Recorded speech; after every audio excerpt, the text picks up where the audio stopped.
जय हिंद। स्वागत है आप सभी का हमारे इस यूट्यूब चैनल पर। और आज हम कंप्लीट पेपर क्लास 9 का हेल्थ केयर करने वाले हैं। तो आप सभी के एग्जाम के लिए काफ़ी महत्वपूर्ण होने वाला है। तो जितना ज़्यादा हो सके वीडियो को लाइक सब्सक्राइब शेयर कर दें और वीडियो को अंत तक देखें, क्योंकि यह वीडियो काफ़ी मददगार साबित होने वाला है। तो चलिए शुरू करते हैं। पहला जो प्रश्न हमारा है वो कह रहा है कि अस्पताल का मुख्य उद्देश्य क्या है। तो मेरे प्यारे बच्चों, अस्पताल का मुख्य उद्देश्य होता है रोगियों का उपचार करना, यानी ऑप्शन नंबर बी के साथ चला जाएगा। बी इसका करेक्ट आंसर होगा। वहीं मेरे प्यारे बच्चों, डीपीटी का पूरा नाम क्या है। डीपीटी का तो डिप्टीरिया पर्टुसिस टेटनस इसका पूरा नाम होता है। आप लोग हमें कमेंट में लिखें कि ये किस 3 प्रकार के बीमारी से बचाव करता है।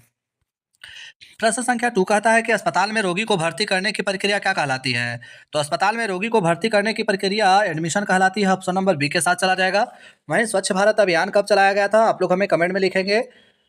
2 अक्टूबर, 4 अक्टूबर आप लोग के लिए ऑप्शन है। आप लोग जितना जल्दी हो सके हमें कमेंट में लिखें। प्रश्न संख्या 3 कहता है कि ओपीडी का पूरा नाम क्या है। ओपीडी यानी out patient department, option number A के साथ चला जाएगा। ए इसका करेक्ट आंसर होगा। वहीं आईपीडी का पूरा नाम क्या होता है। इन पेशेंट डिपार्टमेंट, आप लोग इसे भी नोट कर लीजिएगा।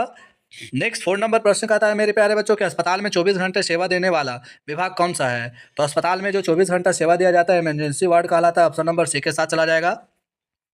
5 नंबर प्रश्न कहता है कि आईसीयू का पूरा नाम क्या है। तो आईसीयू का पूरा नाम होता है इंटेंसिव केयर यूनिट, यानी ऑप्शन नंबर ए के साथ जाएगा। ये इसका करेक्ट आंसर होगा। आईसीयू जहाँ पे मरीज के दयनीय स्थिति में उसे रखा जाता है। 6 नंबर प्रश्न कहता है कि अस्पताल में दवाइयाँ कहाँ से मिलती है। तो हमें अस्पताल में दवाइयाँ जिस विभाग से मिलती है उसे कहते हैं फार्मेसी। ऑप्शन नंबर बी के साथ चला जाएगा। आप लोग हमें कमेंट में लिखे बीसीजी का पूरा नाम क्या है। बीसीजी का पूरा नाम, बीसीजी का टीका तापेदिक टीबी से ग्रसित व्यक्ति को दिया जाता है। इसको जीवनदान रक्षक टीका भी कहा जाता है। रोगी की जांच के लिए नमूने कहाँ भेजे जाते हैं। मेरे प्यारे बच्चों, रोगी के जांच के लिए नमूने भेजे जाते हैं प्रयोगशाला में। ऑप्शन नंबर सी के साथ चला जाएगा।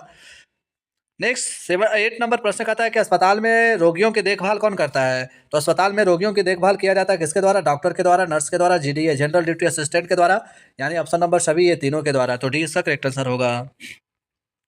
9 नंबर प्रश्न कहता है कि अस्पताल में सफाई का कार्य कौन करता है। तो अस्पताल में सफाई का कार्य जीडीए के द्वारा किया जाता है, सहायक यानी कि जनरल ड्यूटी असिस्टेंट के द्वारा। तो ऑप्शन नंबर सी के साथ चला जाएगा। साथ ही वीडियो को जितना ज़्यादा हो सके लाइक सब्सक्राइब शेयर कर दे और हमें कमेंट में लिखें कि आप लोग को किसी भी प्रकार के प्रश्न में समस्याएं आ रही है। तो जितना ज़्यादा हो सके आप लोग कमेंट कर सकते हैं।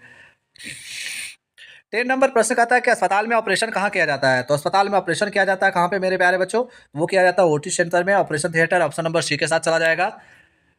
11 नंबर प्रश्न में पूछा गया है कि ओटी का पूरा नाम क्या है। तो यह अभी हमने बताया operation theatre. Option number A के साथ चला जाएगा। वहीं 12 नंबर प्रश्न कहता है कि अस्पताल में रोगी को छुट्टी देने की प्रक्रिया क्या कहलाती है। तो जब किसी अस्पताल में रोगी को छुट्टी दिया जाता है तो उसे हम लोग डिस्चार्ज करते हैं। ऑप्शन नंबर सी के साथ चला जाएगा। 13 नंबर प्रश्न कहता है सरकारी अस्पताल का उदाहरण कौन सा है। तो सरकारी अस्पताल का उदाहरण जो है मेरे प्यारे बच्चों वो एम्स है। ऑप्शन नंबर बी के साथ चला जाएगा। 14 नंबर प्रश्न कहता है कि निजी अस्पताल का उदाहरण कौन सा है। निजी अस्पताल पीएचसी हमारा होता है, primary health care. Option number B के साथ चला जाएगा, सेंटर। वहीं 50 नंबर प्रश्न कहता है कि पीएचसी का पूरा नाम क्या है। तो primary health centre. Option number A के साथ चला जाएगा। इसका करेक्ट आंसर होगा। 60 नंबर प्रश्न कहता है मेरे प्यारे बच्चों के अस्पताल में रोगी की फाइल को क्या कहते हैं। तो अस्पताल में रोगी की फाइल को कैश सीट कहते हैं। ऑप्शन नंबर सी के साथ चला जाएगा। देखिए सारे प्रश्न इंपॉर्टेंट होने वाला है एग्जाम में आप लोग का, जो कि एग्जाम का डेट भी आप लोग का निर्धारित कर दिया गया है। बहुत जल्द ही आप लोग को जैक के द्वारा एडमिट कार्ड प्रोवाइड कर दिया जाएगा। वहीं अस्पताल में एक्सरे कहाँ किया जाता है। तो आप लोग को पता है कि ये किया जाता है रेडियोलॉजी विभाग में। ऑप्शन नंबर बी के साथ चला जाएगा।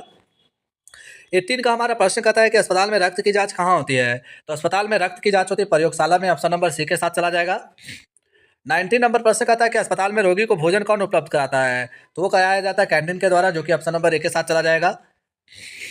20 नंबर प्रश्न में आ चुके हैं हमारे मेरे प्यारे बच्चों, और आप लोग के पास समय काफ़ी कम है, तो जितना ज़्यादा हो सके अभी से तैयारी में लग जाए। तो अस्पताल में रोगी की पहचान के लिए क्या दिया जाता है। तो कार्ड दिया जाता है, फाइल दिया जाता है, बैंड दिया जाता है, यानी कि सभी रहता है। तो ऑप्शन नंबर डी के साथ चला जाएगा। 21 नंबर कहता है अस्पताल में संक्रमण से बचाव के लिए क्या जरूरी है। तो अस्पताल में संक्रमण के लिए सफाई भी जरूरी है, सैनिटाइजेशन भी जरूरी है, स्वच्छता जरूरी है। ऑप्शन नंबर डी के साथ चला जाएगा, इनमें से सभी। 22 कहता है बायोमेडिकल कचरा कहाँ उत्पन्न होता है। तो ये उत्पन्न होता है कहाँ पे, हमारा अस्पताल में होता है। बायोमेडिकल वेस्ट में क्या आता है मेरे प्यारे बच्चों, जीव जंतुओं मनुष्यों के इलाज के दौरान में उत्पन्न होने वाली अपशिष्ट वस्तुएं होती है। और इसके अलग अलग अलग प्रकार के डस्टबिन होते हैं, blue dustbin, yellow dustbin, red dustbin, हरा डस्टबिन, काले डस्टबिन। अस्पताल में बायोमेडिकल कचरे का प्रबंधन क्यों जरूरी है। तो ये जरूरी है संक्रमण रोकने के लिए, यानी बीमारियों से बचाव करने के लिए। 24 नंबर प्रश्न कहता है कि अस्पताल में रोगी के साथ अच्छा व्यवहार किया किसका कर्तव्य है? तो ये कर्तव्य होता है डॉक्टर का भी, नर्स का भी, जीडीए का भी, यानी कि डी के साथ चला जाएगा इनमें से सभी का। 25 नंबर प्रश्न की ओर पहुंच चुके हैं, जहाँ पे हमारा प्रश्न कहता है कि अस्पताल में रोगी की गोपनीयता क्यों जरूरी है? तो कानून के लिए भी जरूरी होता है, सम्मान के लिए भी है, विश्वास के लिए, यानी कि डी के साथ चला जाएगा इनमें से सभी के लिए। 26 नंबर प्रश्न कहता है कि अस्पताल में एम्बुलेंस किसके लिए होती है? तो मेरे प्यारे बच्चों, अस्पताल में जो एम्बुलेंस होती है वो होती है मरीज लाने ले जाने के लिए, जो कि ऑप्शन नंबर ए के साथ चला जाएगा। 27 नंबर प्रश्न कहता है कि अस्पताल में प्राथमिक उपचार कहाँ दिया जाता है? तो ये दिया जाता है कहाँ पे? इमरजेंसी वार्ड में, जो कि ऑप्शन नंबर सी के साथ चला जाएगा। 28 नंबर प्रश्न कहता है कि अस्पताल में रोगी को बेड कौन उपलब्ध कराता है? तो अस्पताल में रोगी को बेड उपलब्ध कराया जाता है वार्ड के द्वारा, जो कि ऑप्शन नंबर बी के साथ चला जाएगा। 29 नंबर प्रश्न कहता है कि अस्पताल में हाथ धोना क्यों जरूरी है? तो बहुत जरूरी है, जैसे कि संक्रमण रोकने के लिए, बीमारी से बचाव होने के लिए। वही भारत में पल्स पोलियो अभियान कब चलाया गया? तो 1995 ईस्वी में चलाया गया था। डब्ल्यूएचओ के द्वारा भारत को पल्स पोलियो मुक्त घोषित कब किया गया? तो 2014 ईस्वी में किया गया। 30 नंबर प्रश्न का था अस्पताल में मास्क क्यों पहनते हैं? तो मास्क पहनते हैं संक्रमण से बचाव के लिए। 31 नंबर प्रश्न का था अस्पताल में नर्स की मुख्य भूमिका क्या है? तो उसका मुख्य भूमिका होता है रोगी देखभाल करना, या जो कि ऑप्शन नंबर सी के साथ चला जाएगा। 32 नंबर प्रश्न का था अस्पताल में डॉक्टर का मुख्य कार्य क्या है? तो डॉक्टर का मुख्य कार्य क्या होता है? इलाज करना, जो कि ऑप्शन नंबर बी के साथ चला जाएगा। 33 नंबर प्रश्न का था मेरे प्यारे बच्चों के अस्पताल में जीडीए का पूरा का नाम क्या है? तो अस्पताल में जीडीए का पूरा नाम क्या होता है? जनरल ड्यूटी असिस्टेंट, जो कि ऑप्शन नंबर ए के साथ चला जाएगा। 34 नंबर प्रश्न का था कि अस्पताल में रोगी को व्हील चेयर क्यों दी जाती है? तो ये चलने में सहायता करने के लिए व्हील चेयर दी जाती है। इसके अलावा मेरे प्यारे बच्चों 35 नंबर प्रश्न का था कि अस्पताल में रोगी के साथ दुर्व्यवहार कैसा है? तो अस्पताल में रोगी के साथ दुर्व्यवहार कैसा है? दुर्व्यवहार करना गलत बात है, जो कि ऑप्शन नंबर बी के साथ जाएगा। 36 नंबर कहता है कि अस्पताल में विजिटर कार्ड क्यों दिया जाता है? तो विजिटर कार्ड दिया जाता है पहचान के लिए, सुरक्षा के लिए, रिकॉर्ड के लिए, यानी कि ऑप्शन नंबर डी के लिए। तो इनमें से सभी हो जाएगा। 37 नंबर प्रश्न का था अस्पताल में रोगी को समय पर दवा देना क्यों जरूरी है? तो बहुत जरूरी है, जैसे कि इलाज के लिए, इलाज अच्छे से हो और इस बीमारी में सुधार जल्द होने के लिए भी समय से समय पर दवाई दी जाती है। 38 नंबर प्रश्न कहता है कि अस्पताल में रोगी की सुरक्षा किसकी जिम्मेदारी होती है? तो ये होती है डॉक्टर की भी होती है, नर्स की और अस्पताल प्रशासन की, जो कि ऑप्शन नंबर डी के साथ जाएगा इनमें से सभी। 38 नंबर प्रश्न कहता है मेरे प्यारे बच्चों की 39 नंबर प्रश्न कहता है कि अस्पताल में रोगी को शांत वातावरण क्यों चाहिए? तो आराम के लिए भी चाहिए, शीघ्र स्वस्थ होने के लिए, तनाव से कम करने के लिए, ऑप्शन नंबर डी के साथ चला जाएगा इनमें से सभी के लिए। लास्ट प्रश्न में हम लोग पहुंच चुके हैं। आप लोग वीडियो को शेयर नहीं किए हैं, जितना ज़्यादा हो सके शेयर करें, लाइक करें, सब्सक्राइब करें। 40 नंबर प्रश्न कहता है कि अस्पताल स्वास्थ्य सेवा का कौन सा स्तर होता है? तो ये होता है हमारा प्राथमिक, द्वितीयक, तृतीयक, यानी ऑप्शन नंबर डी के साथ चला जाएगा इनमें से सभी। तो इस तरह से हमने कंप्लीट पेपर को, जो हमारे 40 अंक के प्रश्न पूछे जाएंगे उनको कंप्लीट कर चुके हैं।